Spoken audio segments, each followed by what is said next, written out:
नमस्कार दोस्तों, first Morse YouTube channel पर आप सभी का स्वागत है।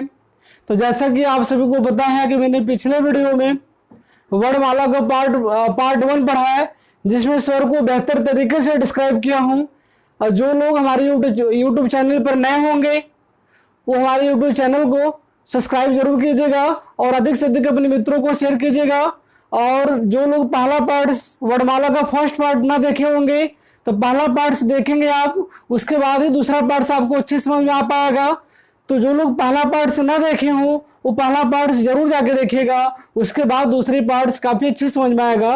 और इतना वादा करता हूँ, मुझे पूरा भरोसा है कि आपको जो भी चीज़ें दी जा रही हैं वो काफ़ी यूनिक दी जा रही हैं, कंप्लीट मैटर दिया जा रहा है।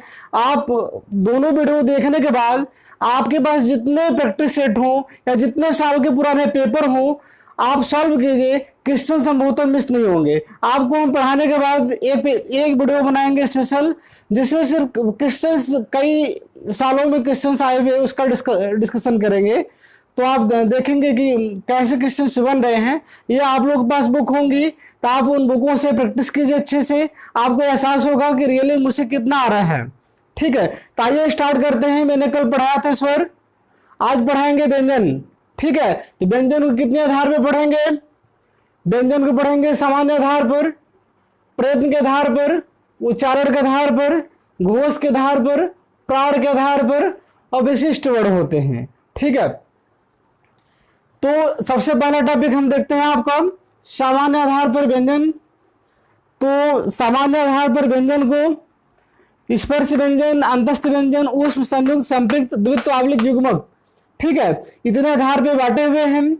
आप सभी को तो पता होगा स्पर्श व्यंजन जो हमारे मुख के किसी भी अवयव को स्पर्श करते हुए बाहर निकलते हैं उन्हें क्या कहते हैं? स्पर्श व्यंजन कहते हैं।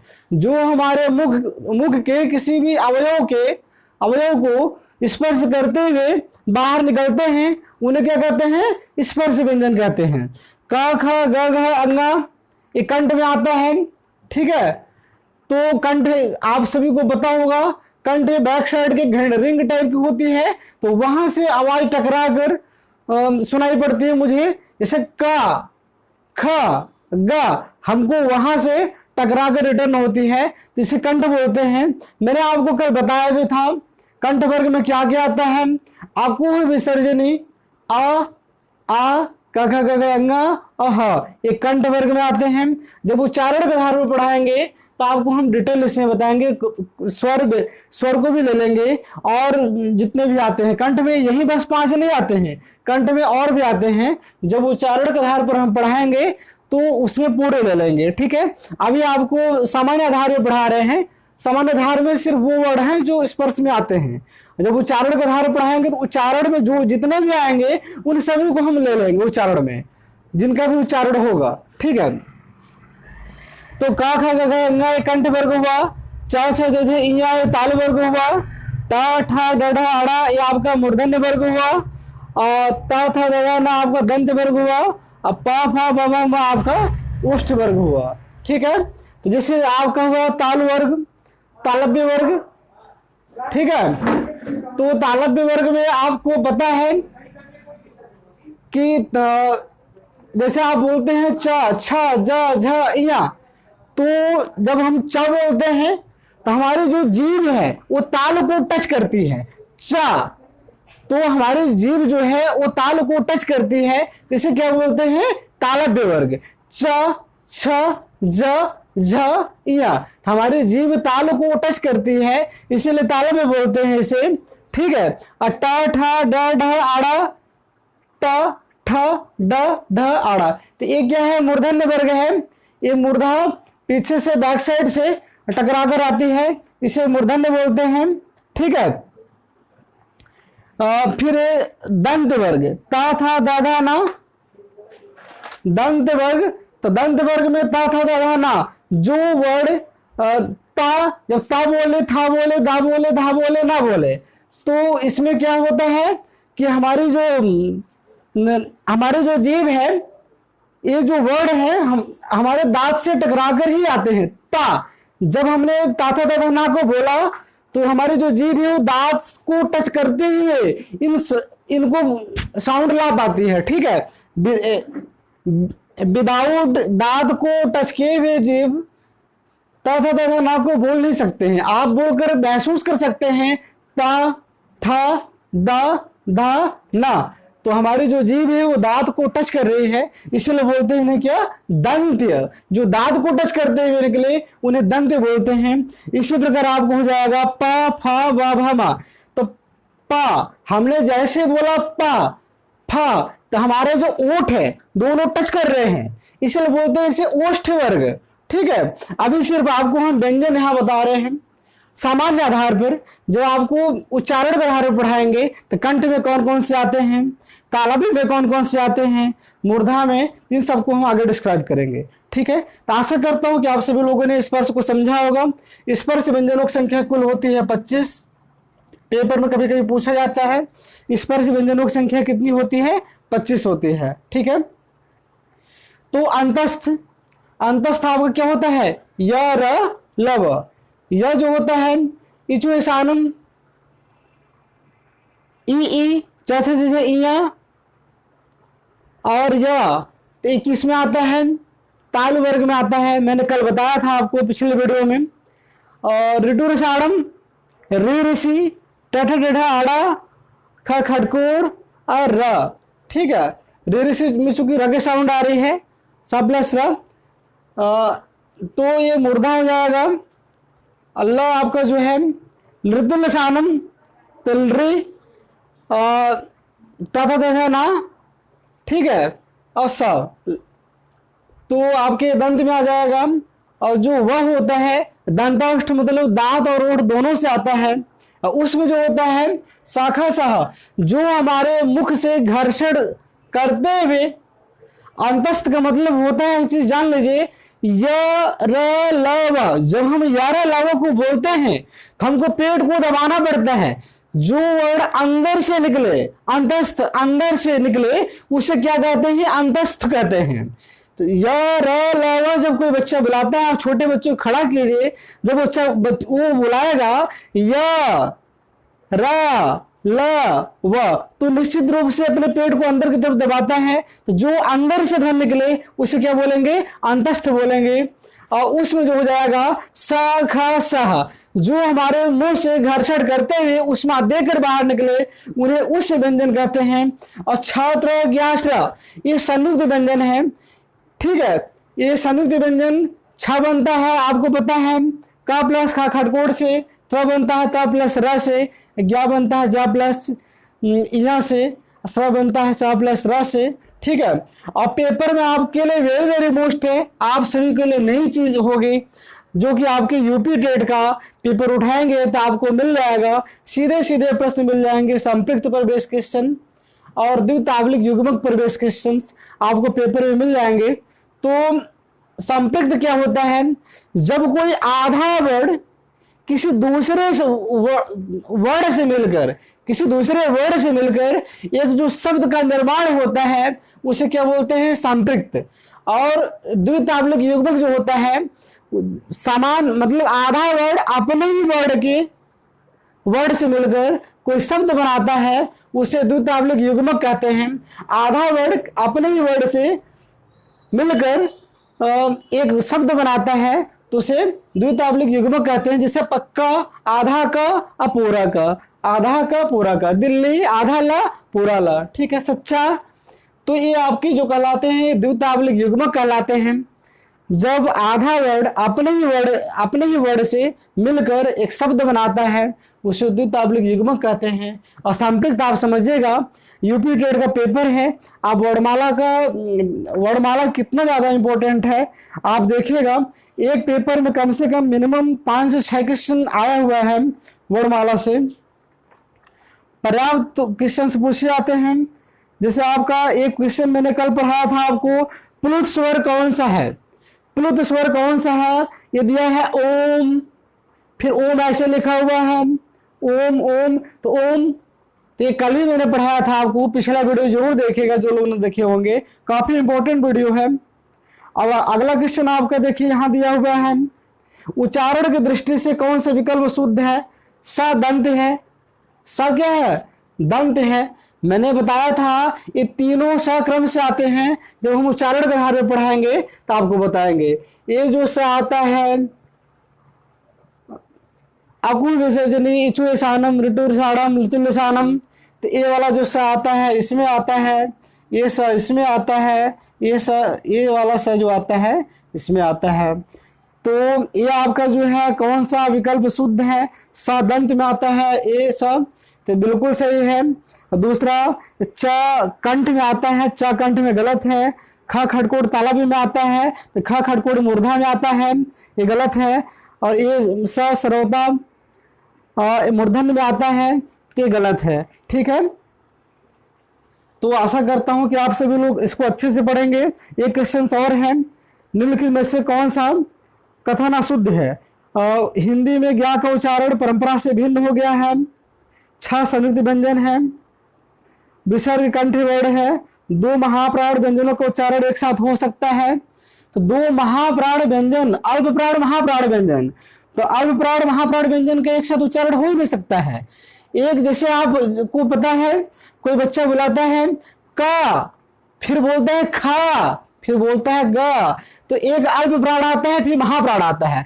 अल्प प्राण में कम श्वास निकलती है, महाप्राण में ज्यादा श्वास निकलती है। तो एक अल्प प्राण और एक महाप्राण को उच्चारण एक साथ हो सकता है, किंतु 2 महाप्राण एक साथ नहीं आ सकते हैं। आपको पता है कि पहला अल्प प्राण आता है, फिर महाप्राण आता है। जैसे मैंने का बोला, का अल्प प्राण हुआ, फिर ख महाप्राण हुआ, फिर ग अल्प प्राण हुआ, फिर घ महाप्राण हुआ।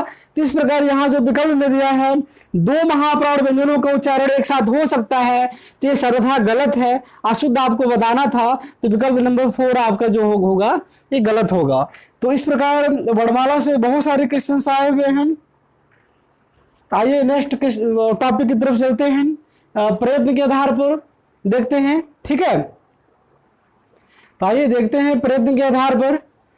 तो प्रयत्न के आधार पर आपको सभी आधार पर जानना आवश्यक है, क्योंकि परीक्षा में जब आप खास तौर से डीपली जहां हिंदी पूछी जाती है एसआई वगैरह में, तो वहां काफी डीप क्वेश्चन आते हैं। ठीक है, तो प्रयत्न के आधार पर जो बांटा गया है वो कई भागों में बांटा गया है। आपका स्पर्श है, स्पर्श संघर्षी है, संघर्षी है, पंचमाक्षर है, प्रकंपित आवलिक लुंठित है, पार्श्विक है, द्विगुण है, अर्धस्वर है।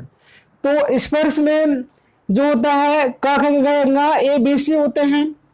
यहाँ प्रयत्न के आधार पर ये जो चाचा जज है यह है, हाँ चाचा जज है, ये चाचा जज जो है ये स्पर्श संघर्षी में आ जाता है। ठीक है, और यह जो आता है यह पंचमाक्षर में शामिल हो जाता है। ठीक है, तो स्पर्श में ध्यान रखिएगा प्रयत्न के आधार पर भी सी होते हैं, का वर्ग चा वर्ग नहीं होता है, ता वर्ग और ता वर्ग। ठीक है, तो नेक्स्ट आपका है स्पर्श संघर्षी। तो ये चा छा जा झा चा, जब मैंने चा बोला हमारी जीभ जो है वो ऊपर नीचे जो ताल को टच कर रही है, इसीलिए बोलते हैं क्या, स्पर्श संघर्षी। स्पर्श संघर्षी ये शब्द स्पर्श हैं, स्पर्श कर रहे हैं, हमारे मुख के किसी न किसी अवयव को स्पर्श कर रहे हैं ये सभी।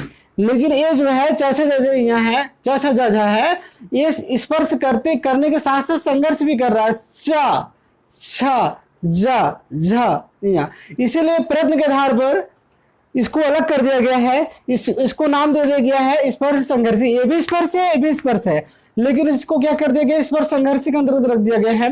अगला पॉइंट आपका जो है वो संघर्षी है, सा खा सा हा, ये क्या करते हैं, संघर्ष करते हुए मतलब सा अधिक उष्मा दे करके बाहर निकलते हैं।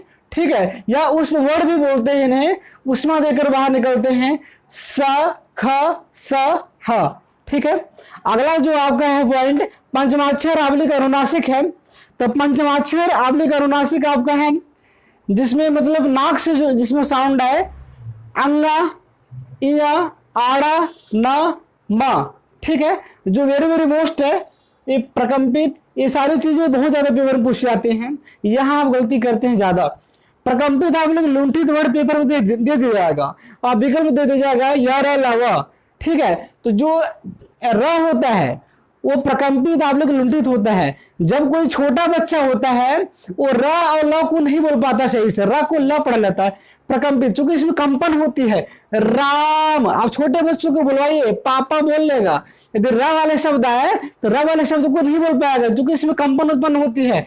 राम या र शब्द वाला कोई भी आएगा तो वहां क्या होता है, कंपन होता है। इसलिए र जो होता है ये प्रकंपित आप लोग लुंठित, हमारी जो जीभ है वो लड़खड़ाती है, लुंठित हो जाती है, ठीक है, इसलिए इसको रखा गया है प्रकंपित आप लोग लुंठित में वर्ड में। ये ल आपका जो है पार्श्विक, ल को बोलने के लिए हमारी जो जीभ है वो पीछे की तरफ मुड़ती है। ल जीभ को ऊपर से उठाकर पीछे की तरफ मूव कर रहे हैं, तब जाके ल को बोल पा रहे हैं। तो ल जो आता है पार्श्विक में आ जाता है, ध्यान में रखिएगा आप, पूछा जाएगा कौन सा वर्ड पार्श्विक वर्ड है।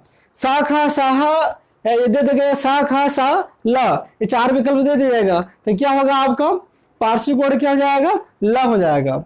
द्विगुण आपका जिसमें द्विगुण शब्द से क्या आशय है, तो द्विगुण शब्द से क्या आशय है, जो 2 गुणों को रखता हो, जैसे डा है और आपका ढा है, ठीक है। तो डा ढा क्या है, हिंदी है,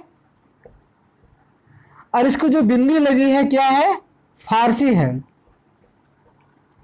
ये जो डा बना है ये हिंदी प्लस फारसी से मिलकर बना है, ये भी इसी प्रकार हिंदी है और फारसी है। तो द्विगुण मतलब जो दो गुण रखता हो उसे क्या बोलेंगे, द्विगुण, ठीक है। तो ध्यान रखिएगा ये जो डा है, डा ढा, वो हिंदी है, ये भी हिंदी आपका है, ये जो बिंदी है ये आपका क्या है, फारसी है। तो डा ढा आपका ये हिंदी है, बिंदी आपका फारसी है, तो हिंदी प्लस फारसी से मिलकर ये बना है, इसीलिए बोलते हैं 2 गुण, जो 2 गुण रखता हो। इसको कई नामों से जानते हैं, द्विगुण व्यंजन, आधुनिक वर्ड, नवीन वर्ड, विकसित वर्ड, उच्छिप्त वर्ड, ताड़न जात, ठीक है। तो इस प्रकार हम विशिष्ट वर्ड जब पढ़ाएंगे तो इन्हीं दोनों को लेकर चर्चा करेंगे, ठीक है। अगला आपका है अर्धस्वर, जैसे इंग्लिश में होता है W और Y, यहाँ होता है य और र, इनकी जो साउंड होती है ये अर्धस्वर माने जाते हैं, मतलब आधा स्वर और आधा व्यंजन, ठीक है।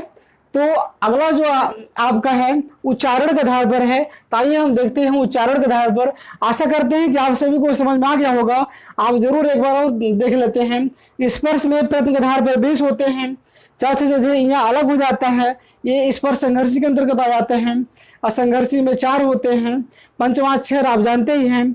प्रकंपित आप लोग लुंठित में ध्यान रखिएगा, प्रकंपित मतलब होता है कंपन करना, तो र जो होता है एक वर्ड है जिसमें प्रकंपित में शामिल होता है, ठीक है। और जो ल होता है पार्श्विक होता है, ल को बोलने पर हमारी जो जीभ है वो पीछे की तरफ मुड़ती है, इसलिए बोलते हैं पार्श्विक।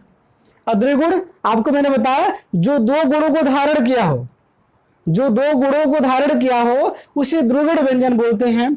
और जो अर्धस्वर है आपका य और वाई है। तो आइए हम देखते हैं उच्चारण के आधार पर व्यंजनों को कैसे डिफाइन करते हैं।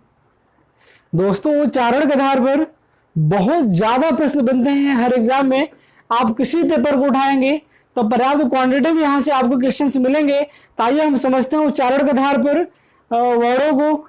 इसमें स्वर व्यंजन दोनों को मैंने इंक्लूड किया है, स्वर को ही व्यंजन को भी। कौन किस में आता है अब बहुत बार पेपर में पूछा गया है। जैसे आपका कंठ वर्ग है, मैंने कल बताया था, आकु है विसर्जनी, आ क ख गंगा ह, ठीक है। तो कंठ वर्ग में क्या क्या आता है, आ और क वर्ग ह और आहा आता है। पिछला वीडियो आप देखिएगा, जो लोग नहीं देखे होंगे अच्छे समझ में आ जाएगा, उसे मैंने ट्रिक भी लिखा है। आकु है विसर्जनी, आकु मतलब आ हो गया, का मतलब का वर्ग हो गया, ह अकु ह, तो हा भी आ रहा है, फिर बिंदी भी आ रही है, तो आहा, ठीक है। तो कंठ तो आप सभी को पता होगा। और फिर तालव्य वर्ग, इचुएसानम, ई इया, य और स। मूर्धा आपका हो गया ऋटुरसाड़म, ऋषि, टा वर्ग, खा खटकोण और र। दंत वर्ग, इसको बोलते हैं लृति लसानम। तो इसमें कोई भी स्वर नहीं आता है, संस्कृत में लृ आता है लेकिन हिंदी में लृ स्वर में काउंट नहीं होता है, जबकि संस्कृत में काउंट होता है। तो ता वर्ग, सा और ल, ठीक है। तो आप ध्यान रखिएगा, ये तीनों सा बहुत बार पेपर में पूछे गए हैं, ठीक है। ये तीनों सा पेपर में बहुत बार पूछे गए हैं और हमेशा पूछे जाते रहते हैं। पूछ देगा ख खड़कोड़ किस में आता है, तालाबी में, मूर्धन्य में, दंत में। तो ख खड़कोड़ किस में आता है, ध्यान रखिएगा, तुरंत बोला लीजिएगा, ऋटुर साड़म। तो ख खड़कोड़ किस में आता है, मूर्धा में आता है।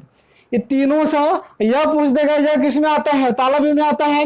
आप सभी लोगों ने तो पढ़ा है यह को, यरा लोगों को पढ़ा है अंतस्थ में। तो आपको हो सकता है डीप ना पढ़े तो आपको पता ही नहीं होगा कि यहाँ भी आता है यार, यह आपका तालाबी में भी आता है, वहां तो आएगा ही, ठीक है।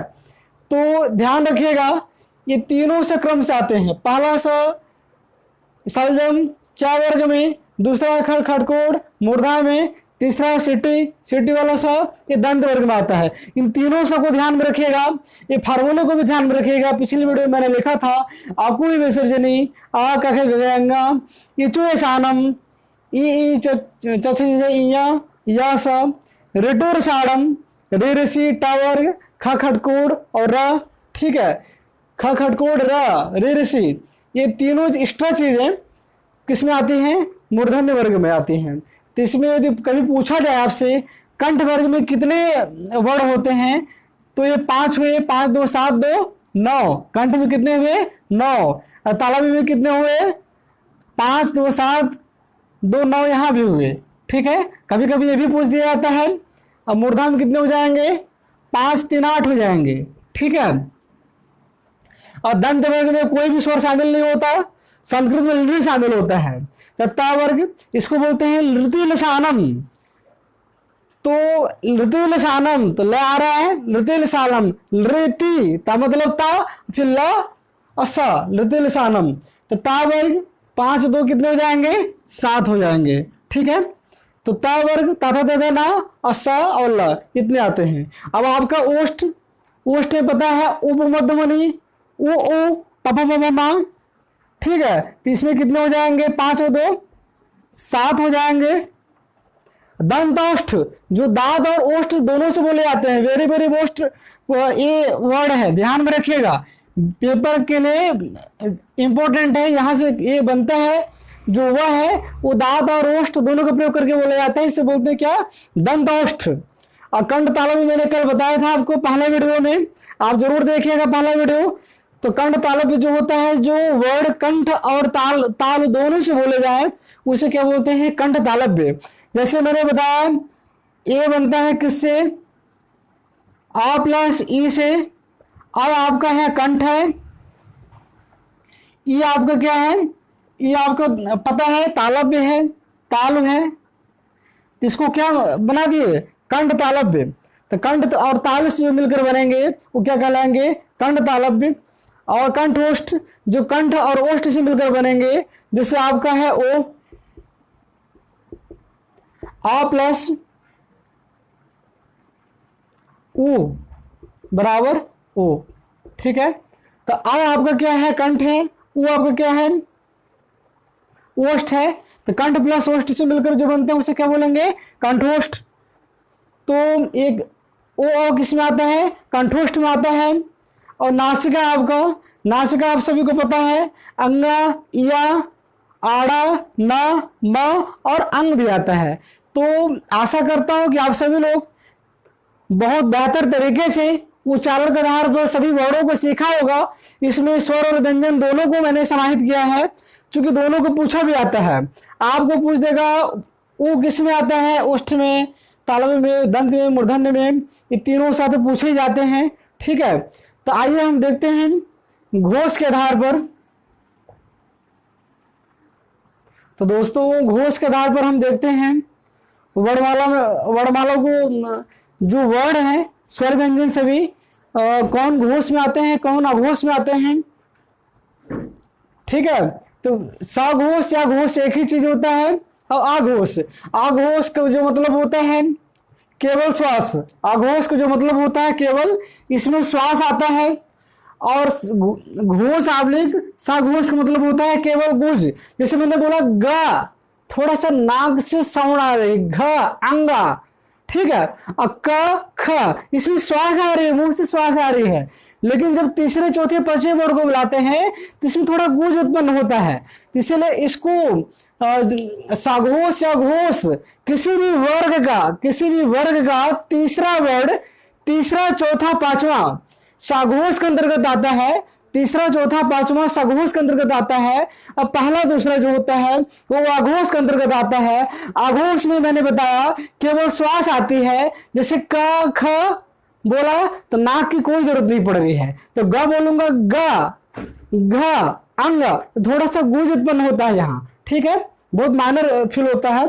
तो ये जो संख्या होती है क ख, किसी भी वर्ग का, आप अपने हाथ देख रहे होंगे, हाथ में देख लो पहला दूसरा, पहला दूसरा आपको हो जाएंगे क्या, अघोष। और तीसरा चौथा पांचवा अंगुलियों को कर लो, क्या हो जाएंगे, सघोष हो जाएंगे। पहला दूसरा अघोष, पहला दूसरा अघोष, तीसरा चौथा पांचवा क्या हो जाएंगे, सघोष हो जाएंगे, ठीक है।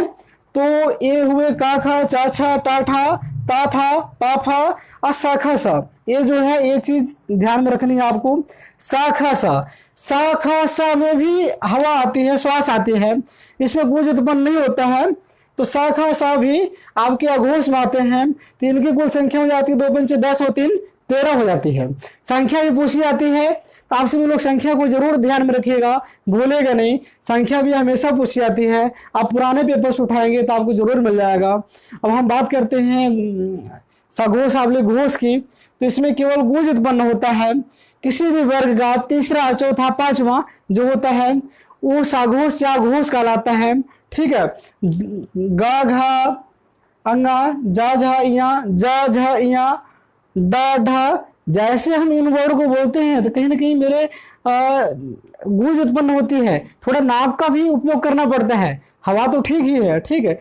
दा धा ना, बा भा मा, हा या रा ला वा। हा में काफी कम फील होता है हा, लेकिन रखा गया है तो ध्यान में रखिएगा इसको। हा बुलाने में बहुत कम आता है। या जब बोलते हैं आप तो दबाना पड़ेगा जीभ को नीचे, या तो फिर ऊपर हा या रा ला वा, इनको थोड़ा ध्यान में रखना पड़ेगा। ये तो ठीक है, किसी वर्ग का तीसरा चौथा पांचवा ये आपके क्या होते हैं, साघोष होते हैं। 3 बचे 15 हुए। अब 15 5 क्या हुए, हा या रा ला वा, 15 5 20 हुए। तो साघोष की संख्या 20 हुई और अघोष की संख्या सा खा सा। हा को ध्यान में रखेंगे, हा इधर आता इधर नहीं आता, ठीक है। कंफ्यूजन से गलत मत कर दीजिए कि हा को इधर शामिल कर दें। हा जो आता है वो सघोष में शामिल किया जाता है, ठीक है। कुछ वर्ड ऐसे हैं जिसमें काफी माइनर फील होता है, लेकिन हमारे जो साहित्यकारों ने रखा है वो हा को यहाँ रखा है, तो आपको उस वर्ड को जानना भी पड़ेगा, क्योंकि साउंड काफी कम फिल करवाना मुश्किल होता है। इसको तो आप फिल कर सकते हैं, ठीक है। तो अगला जो पॉइंट आपका है, आशा करता हूं कि एक चीज और ध्यान में रखिएगा, सभी जो स्वर होते हैं वो सघोष होते हैं। आ ई उ सभी में गूंज उत्पन्न हो रहा है। तो जो जितने भी स्वर हैं सभी स्वर क्या होते हैं, सघोष के अंतर्गत आते हैं, ठीक है। अब आपका अगला जो पॉइंट है वो प्राण है। प्राण के आधार पर अल्प प्राण महाप्राण। तो आइए देखते हैं प्राण के आधार पर, आइए दोस्तों देख लेते हैं प्राण के आधार पर। प्राण के आधार पर अल्प प्राण महाप्राण 2 होते हैं। जैसा कि मैंने बताया, आप छोटे बच्चों पर प्रयोग कीजिए। जब आपने बचपन में फील किया होगा, जब कोई बच्चा खड़ा होकर बुलाता है तो जब वो खड़ा होता है तो काका कहे बुलाता है तो पहले बोलता है क, फिर बोलता है खा, फिर गा, फिर घा, फिर अंग। तो क्या करता है, पहले में कम साउंड लगाता है तो दूसरे में ज्यादा जोड़ देता है, फिर तीसरे में स्लो हो जाता है, फिर चौथे में ज्यादा जोड़ देता है, फिर पांचवें में स्लो हो जाता है। तो इसका मतलब पहला तीसरा पांचवा अल्प प्राण, जिसमें कम श्वास आए वो अल्प प्राण हुआ, जिसमें ज्यादा श्वास आए वो महाप्राण हुआ। तो किसी भी वर्ग का पहला तीसरा पांचवा अल्प प्राण होता है, दूसरा चौथा महाप्राण होता है। जैसे मान लीजिए ये अल्प प्राण, यह आपका है महाप्राण,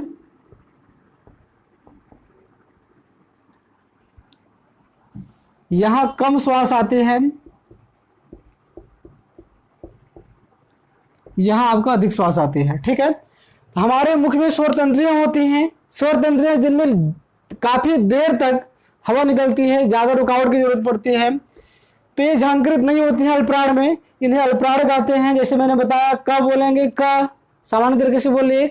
जब बच्चा ख बोलेगा तो खा, जो स्वर तंत्रियां हैं उनमें झांकृत होती है, इसमें ज्यादा जोर देना पड़ता है।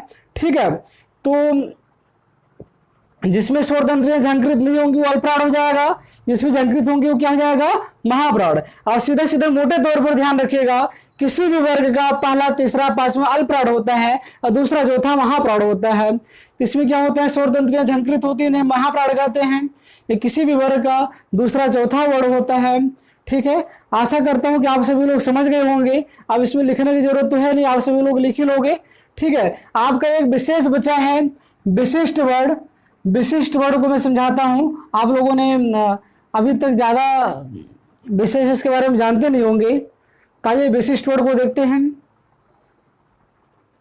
दोस्तों, आप सभी लोग अभी तक ड को द्विगुण व्यंजन है, आप सभी लोगों ने रट्टा मारा होगा जीवन भर। अभी तक जब से आप पढ़ते होंगे तो सिर्फ आपके दिमाग में बस इतना होगा, ड और ढ क्या है, द्विगुण व्यंजन है।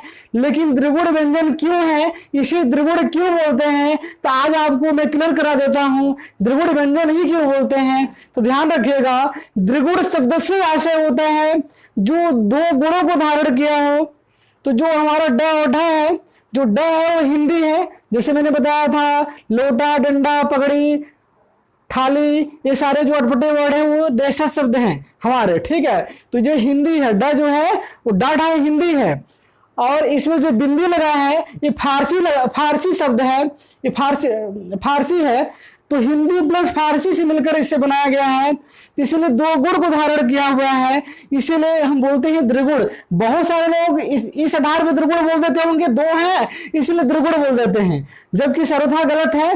दो वर्ण को होने से द्विगुण नहीं बोलते हैं, इसमें दो गुण पाए जाते हैं दोनों में, तो इसमें हिंदी और फारसी दोनों के गुण पाए जाते हैं, इसीलिए इसे बोलते हैं द्विगुण व्यंजन। ठीक है, तो द्विगुण व्यंजन को आज कई नामों से आपको परिचित कराते हैं, इसको कितने नामों से जानते हैं। तो पहले बात तो जान लेते हैं, द्विगुण जो आपने बताया, मैंने बताया आपको कि पहला, तीसरा, पांचवा अल्पप्राण होता है, दूसरा, चौथा महाप्राण होता है। तो ड जो हो जाएगा आपका अल्पप्राण हो जाएगा, आपका महाप्राण हो जाएगा। तो इसको कितने नामों से विशिष्ट वर्ण के अंतर्गत आता है। आपके पेपर कहीं पूछेगा विशिष्ट वर्ण होते हैं तो डाढ़ आप टिक करेंगे। ठीक है, तो द्विगुण आप जान ही गए। संकर वर्ण, संकर मतलब होता है जैसे मान लीजिए किसी बीज को संकर बोलते हैं, किसी भी चीज को संकर बोलते हैं, दो चीजों को क्रॉस करके बनाया जाए, दो चीजों को मिलाकर कोई चीज बनाया जाए, उससे बोलते हैं संकर। जैसे मान लीजिए पानदान या खानदान, तो खान अलग है, दान अलग है, दोनों को मिलाकर एक नया वर्ण बनाया जा रहा है।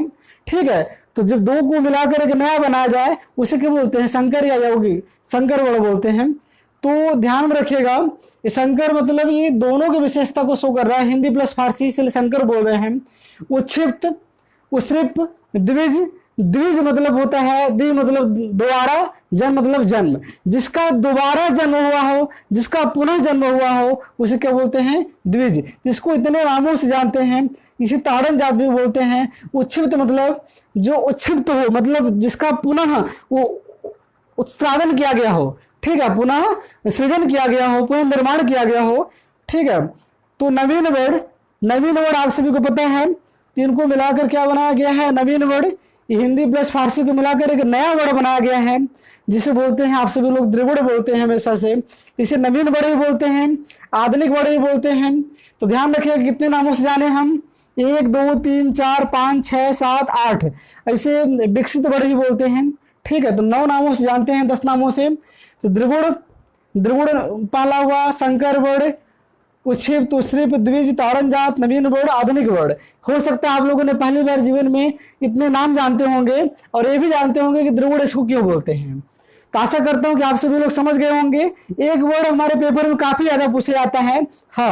ह को कितने प्रकार से जानते हैं। ह को देखिए कंठ भी होता है, अकुश विसर्जनी, इसको काकल भी बोलते हैं। ठीक है, इसे कारल भी बोलते हैं। ये महाप्राण तो होते ही है, आपको बताया गया है। ठीक है। और ये स्वर यंत्री भी बोलते हैं, उसमें संघर्षी में भी शामिल होता है, शाखा साहा, ठीक है, संघर्षी में भी शामिल होता है, और उसमें भी बोलते हैं, संघर्षी भी बोलते हैं, उसमें संघर्षी, दोनों अलग अलग मिलाकर, दोनों अलग, ये दोनों अलग अलग हैं, दोनों को मिलाकर ही बोल सकते हैं। और सघोष भी होता है, हा यार र लवा आपको मैंने बताया क्या होता है, सघोष होता है। आशा करता हूं कि आप सभी लोगों ने हिंदी वर्णमाला को बेहतर तरीके से समझा होगा, और जो लोग पिछला पार्ट नहीं देखे होंगे स्वर, तो उसको देखेंगे, पुनः इसको देखेंगे, तो ज़्यादा बेहतर तरीके से आप वर्णमाला को बेहतर तरीके से समझ सकते हैं। और मुझे पूरा भरोसा है यदि आप दोनों पार्ट्स को देखेंगे, एक एक पॉइंट को यदि एनालिसिस करेंगे, किसी भी चीज़ को छोड़ेंगे नहीं, तो आप जितने भी राइटर के बुक उठाइए, कोई भी क्वेश्चन कहीं से आए तो कहीं कोई क्वेश्चन मिस नहीं होगा, इतना मुझे पूरा भरोसा है। यदि आप पूरा दोनों वीडियो को देखिए, फिर प्रैक्टिस कीजिए, तो निश्चित रूप से आप पूरे प्रश्नों को सॉल्व कर पाएंगे।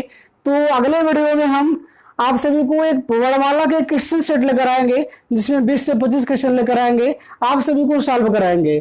तो आशा करता हूं कि आप सभी लोगों ने पिछला वीडियो पढ़ा होगा, और जो लोग न पढ़े होंगे पिछला वीडियो जाके जरूर देखिएगा, जब उसको देखेंगे तभी ये समझ में आएगा, ठीक है। तो और भी जो वीडियो शेयर किए जा रहे हैं सारे सब्जेक्ट को, उसको भी देखिए और अच्छे से उसे समझिए, नोट्स बनाइए, उसे लिखिए, क्योंकि जो भी चीजें दी जा रही हैं आपको काफी यूनिक चीजें दी जा रही हैं, हो सकता है आपको बुक से इतने मैटर न मिल पाए। तो आज के लिए बस इतना ही, धन्यवाद आप सभी को।